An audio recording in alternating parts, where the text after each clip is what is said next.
Reba yi gëna fës ci internet bi, deux sujets que j'aimerais aborder, qu'on aimerait aborder aujourd'hui. Hassana, le premier politique, wax nga ko ci ce bulletin d'information ak ce revue des titres. Aminata Touré, ancienne Premier ministre du Sénégal, nommée au représentant du président Bassirou Diomaye Faye. Comme l'a annoncé sur son compte Twitter notre Aïssata Ndiaye Fall national. Donc on va commencer par son tweet,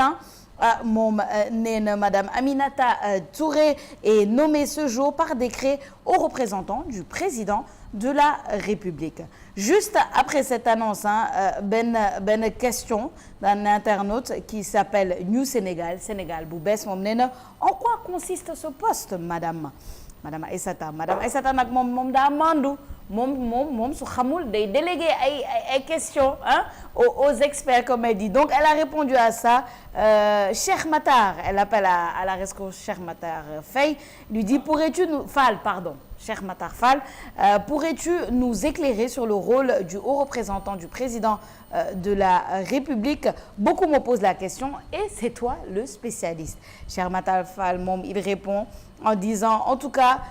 c'est vraiment simple. Dans certains pays, le président peut nommer un haut représentant et lui confier certaines missions spécifiques. Aussi, dans l'Union européenne, il y a des hauts représentants en charge de certaines questions. Moustapha Niasse était le dernier haut représentant. Oui, on s'en rappelle, Moustapha Niasse, le doyen Moustapha Niasse, qui était lui aussi haut représentant du président avant Aminata Touré. Cheikh Matar Fall qui rajoute dans la préséance, le haut représentant passe devant le CS. Le CS. Conseil spécial. Le conseil spécial. Merci. Un pays sera plus enthousiasmé à recevoir un haut représentant qu'un conseil spécial à la place du président. Aussi, le haut représentant, en dehors de la gestion de projets particuliers et de la représentation dans des événements officiels, pourrait avoir des responsabilités diplomatiques. Ouais. Bon, voilà quelques explications de notre cher diplomate, cher Matar Fall. Aïssata Ndiaye Fall qui répond. Elle avait occupé le poste d'envoyé spécial sous la présidence de Macky Sall, si ma mémoire est bonne. Et oui, c'est le cas. On se rappelle que Abdoulaye Bathily est maintenant, lui, envoyé spécial sous le mandat du président Bassirou Diomaye Faye. On a ensuite Afisco, dans un souci de rationalisation des dépenses de l'État. Bon, je pense que ce poste est assez ironique. En tout cas, Sidi Niang, son caméraman, ak tweet bi parce que mi ngi ree. Voilà, un peu d'ironie. Aboubakry Mbaye moom nee na xam nga lu tax mu bind ko en anglais nee na she really deserves her nomination. Good luck. Bref, la traduction est là. Elle mérite vraiment sa nomination. Bonne chance à elle. Voilà quelques tweets. On va dire qu'à travers ça, ceux qui se posaient la question, sans que maa ngi doon laaj Hassana, mais au représentant du président de la République, ça consiste en quoi? Lan ngay def, c'est quoi ton portefeuille, c'est quoi tes missions, etc. Pape Matar Fall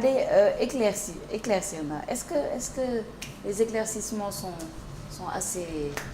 ouais, mais bien pour qu'on comprenne, je sais pas. Ouais, non, mais quand l'expert donne son avis, on ne peut que se soumettre et yaakaar naa ne wax na ko mu leer nañ moom Cheikh Matar par rapport ak li xam ne moom la ñu sas maintenant Madame Aminata Touré mu war koo def au niveau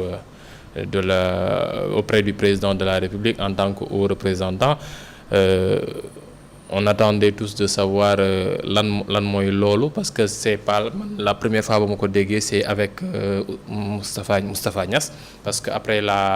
son mandat à la tête après la fin de son mandat à la tête de l'Assemblée nationale ci 13e législature bi boobu président da ko jël teg ko ci wetam def ko au représentant. Le fait est que nag li mu nekk au représentant yëpp on n'a pas su ou bien on n'a pas vu ou bien on n'a pas entendu ab mission boo xam ne dégg nañ ne Moustapha Niasse moo ko def. On n'a pas vu, su ou entendu loo xam ne moom le président dénk le haut représentant. Maintenant, c'est là où se pose la question de l'utilité et de l'effectivité de cette nomination. On sait qu'Aminatou Touré, en termes de portefeuille diplomatique, elle est bien outillée parce que ku nekkoon Nations Unies am fa xam-xam ba léegi sax malgré le fait que ne nekkatu fa chaque fois que soxla daa am à Nations Unies dañ koy invité muy ñëw di toog ci seen waxtaan yi donc suñ ko tegee au représentant su fekkee ne fonction bi nuñ ko décrire dina ko utiliser remplir pleinement c'est une bonne chose même si man je reste assez dubitatif par rapport ak yenn poste yi xam ne da nga koy gis ñu koy joxe ci nguur gi parce que jàpp naa ne moi je suis pas dans l'ironie comme l'autre l'a fait mais par rapport ak rationalisation des dépenses état am na loo xam ne soxla na ko te am na ñu koy defal muy la représentation diplomatique en passant par madame Yacine Fall et ses services soo bëggee nag léegi nga ne déet damay wutaat keneen koo xam ne dama koy tegaat sama wet keneen koo xam ne moom peut-être li Yacine Fall doon def moom moo koy def à ma place ça semble assez glauque pour moi mais bon on est en politique et quand on a des compagnons il faut les caser parce que gis nga àdduna politique soo seetloo bu baax a baax les pires opposants des hommes politiques sont des gens qui ont été près d'eux ou bien qui les ont vraiment côtoyés et c'est peut-être la chose qui est prise en compte par rapport à Aminata Touré qui est peut-être récompensée là de son engagement auprès de Diomaye et Sonko depuis son clash avec Macky Sall. Depuis son clash avec Macky Sall. Xam nga les Américains ils ont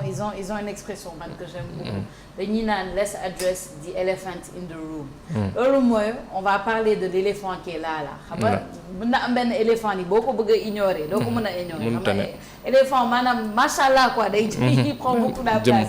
Loolu ça veut dire nañu wax li fi ne tout simplement. Pourquoi est-ce que certains ironisent, pourquoi est-ce que certains trouvent ça ironique et sarcastique et peut-être même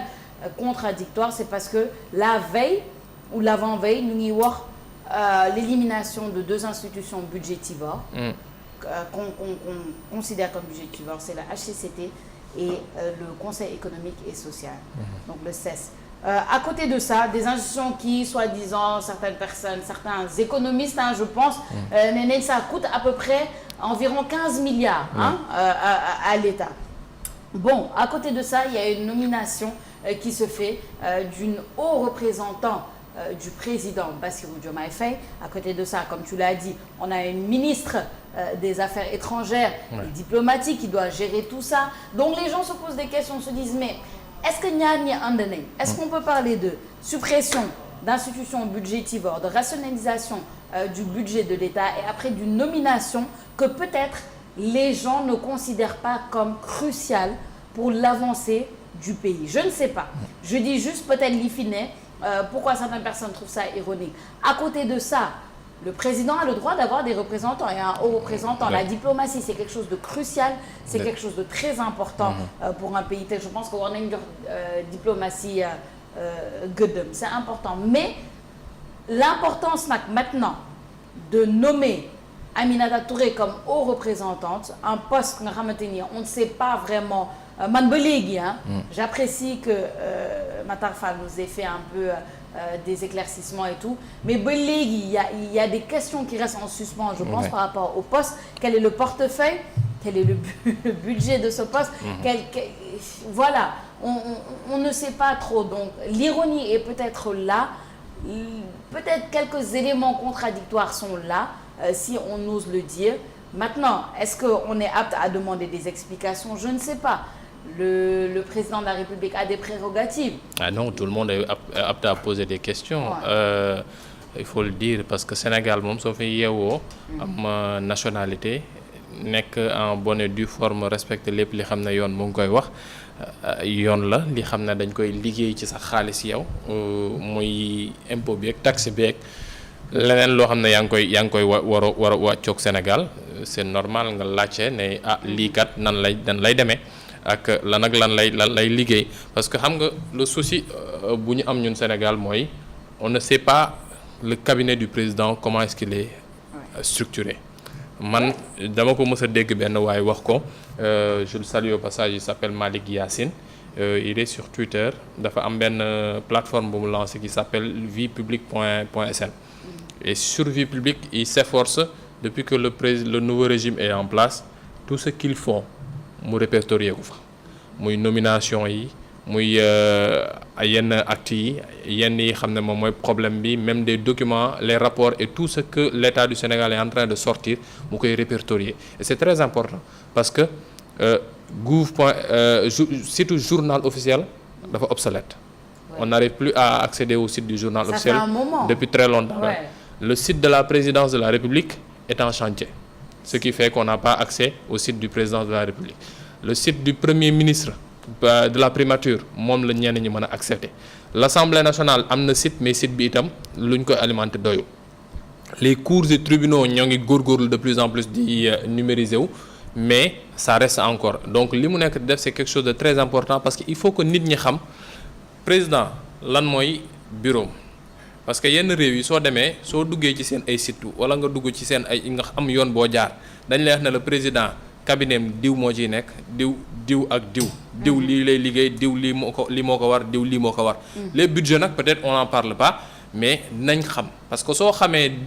ñan ñoo war a nekk ci biir cabinet bi à ce moment-là tu pourras dire ah d'accord donc lii ak lii nii lay demee diw lii ak lii lay def et on pourra à tout le temps pointer du doigt ne diw mi kat moo deful liggéeyam wala diw moo def mais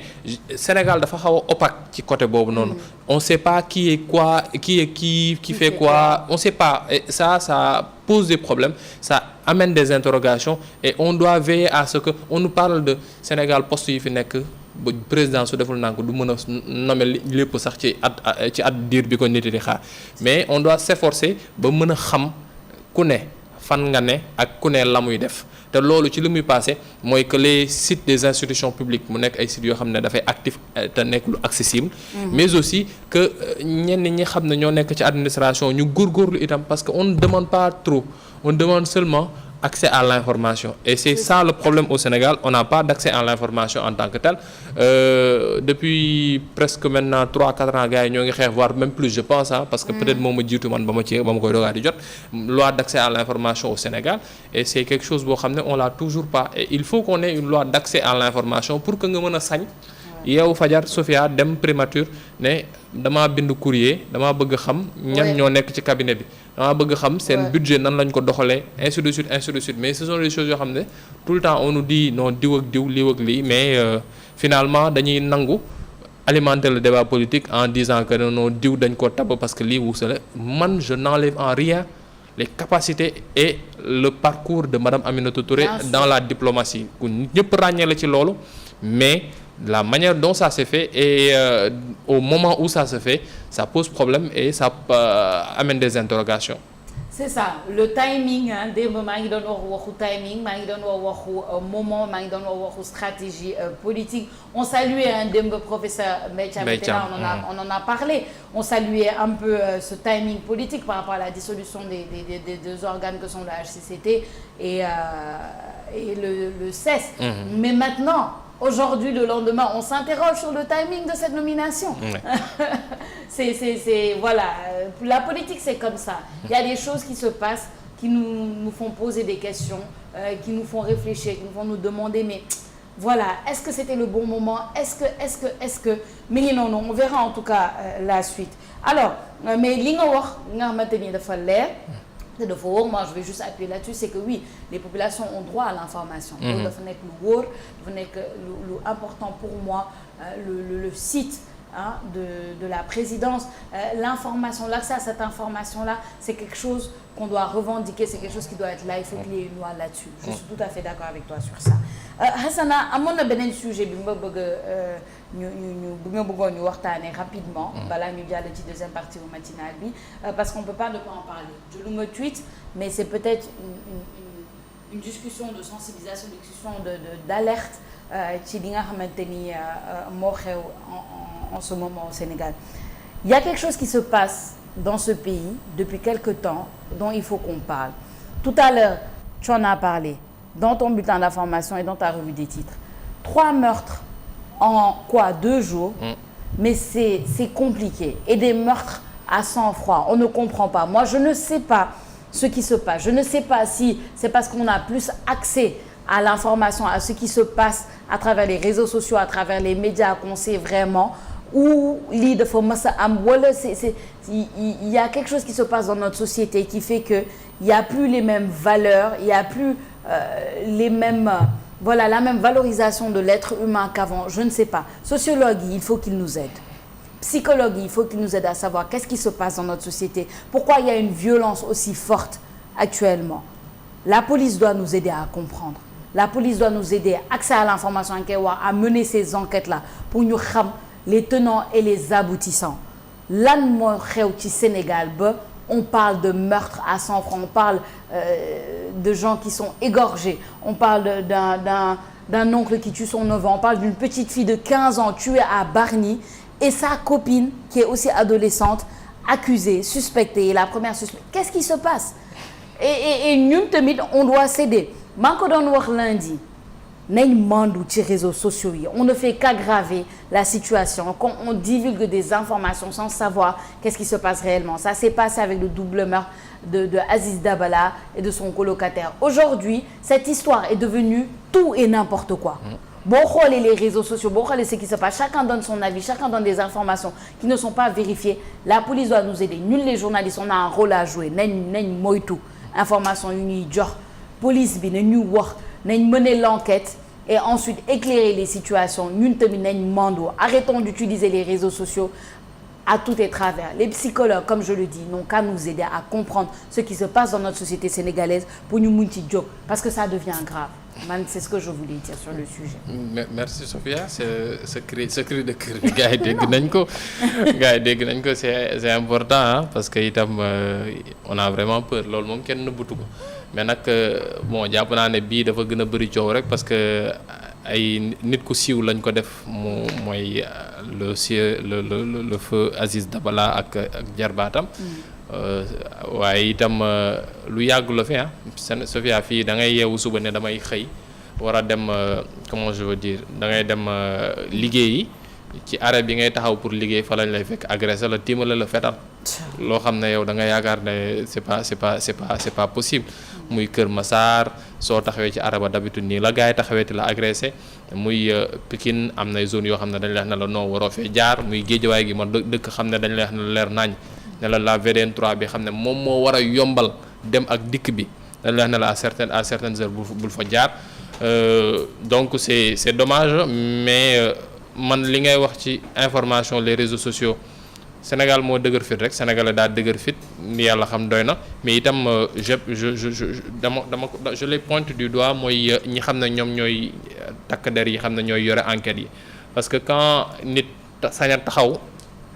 ci télé wala ci rajo wala ci site internet wala ci web TV sañ a toog di lire loo xam ne leer na leen ne dañ ko bindal jox ko mot sëkk muy wax ne non diw lii la wax bañ ko laajee lii la wax loolu da lay leer ne dañoo yëkkati ab compte rendu procès verbal yëkkati jox ko loolu mooy problème bi nit ku nekk nag di nga am source ñun journaliste ku nekk di nga am sa source boo xam ne moom moo lay jox xibaar li wëglee mais il y a une manière de traiter l'information. Il y a une manière de donner l'information, il y a une manière même yow en tant que source de donner l'information bi xam ne moom nga bëgg génn parce que su fekkee ne dañoo bàyyi lépp muy génn réew mi na ma yàlla baal mais biir néeg dootul amati. Man dama ko ñaawlu ba léegi je le dis du moment où ba léegi demuñ ci kanamu yoon ñu daan leen du moment où ba léegi jeexalaguñu enquête bi parce que ñoo ngi ci retour dem ak a ñëw man jàpp naa ne même les noms de ces personnes waruñu ko woon génnee. C'est vrai. Y a une précaution boo xam ne on le prenait tout le temps bii nag dama gis ne daa xaw a tëb on donnait juste les initiales. Mais bii ay turu nit la ñuy joxe ñeneen ñi di génne ay photos nit di ko partage sur les réseaux sociaux au détriment de l'image de ces personnes là c'est dommage waruñu yegg foofu maintenant. dafa am loo xam ne sëñ Cheikh Al Maktoum da ko doon wax muy Sénégal nañ ko war a sang réew bu ñu war a sang la xam nag suñu waxee Sénégal réew bu ñu war a sang la ñu bëri dañuy jàpp da ngay jël ndox ti wër Sénégal yëppati di ko def mais ku nekk yow da nga jàppee sa bopp Sénégal ku nekk nga sang say jikko soo sangee say jikko rek di nga xool lan ak lan nga war a moytu tout le monde ñun ñëpp on a une part d'animosité yenn saa yi nga mer ba fut xalaat yenn yi wala wax yenn yi wala bëgg def yenn yi mais après da ngay jàpp ne nit nga jàpp ne nit itam moo taxaw sa kanam te yéen ñaar ñëpp kenn matu ci suñu jàppee loolu rek dinañu faciliter lu bëri ci suñu rapport entre êtres humains ñun dañoo Sénégal léegi dafa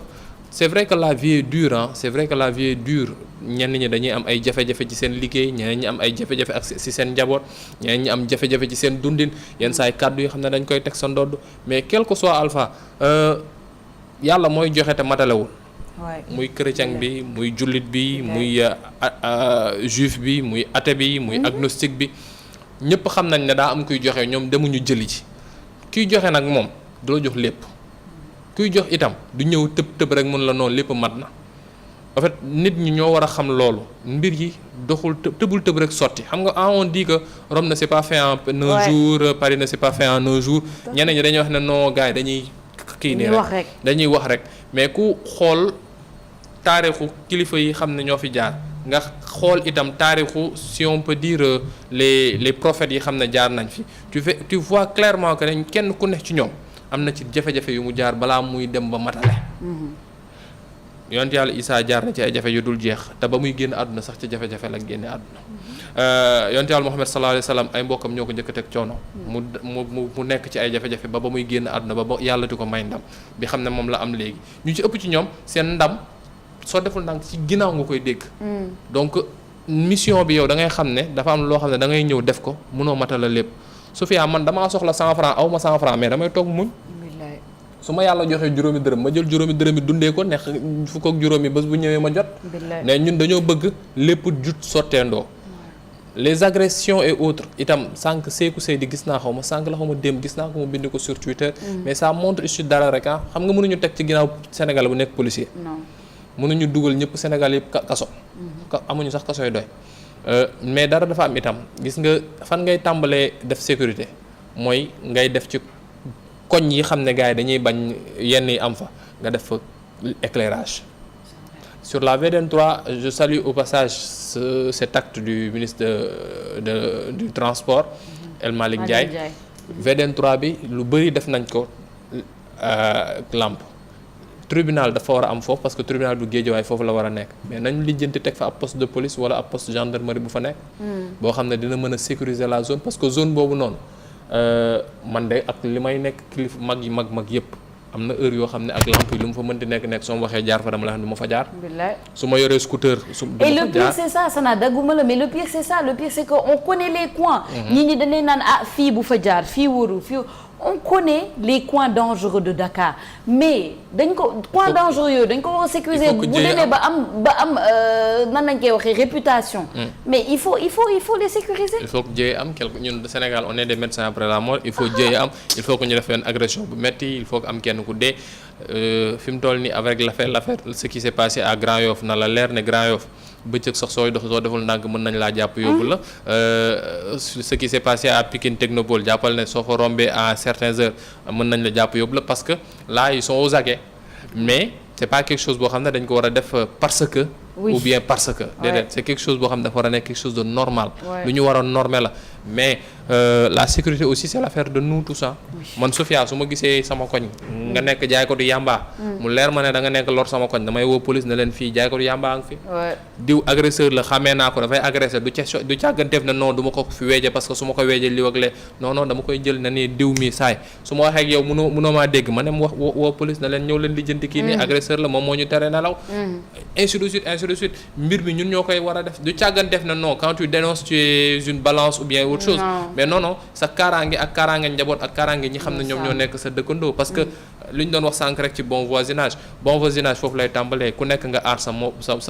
mbokk ndax da ngay jàpp ne sa bopp nga aar. c'est ça non c'est très important il fallait qu'on en parle en tout cas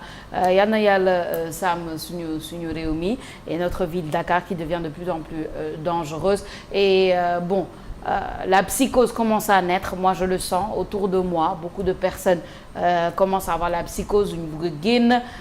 ndeysaan jubale maa ngi doon wax ak sama nièce bi moom mooy jënd mburu ndeysaan le soir en général jubale daf ma ne tata man dama ragal man nga la mu ne ma lu xew la dernière fois ma ne ko kaay ñu dem ñu àndoon jënd et ça m'a fait mal parce que je me suis dit xale la elle a 15 ans et voilà elle a peur parce qu'elle est alerte te ce sentiment de psychose beaucoup si tu grandis avec c'est pas bon aussi tu dois te sentir en sécurité chez toi dans ton quartier dans ta ville dans ton pays c'est important mi ngi noonu Hassana merci beaucoup pour les échos du net amoon na solo trop tu restes avec moi hein on enchaîne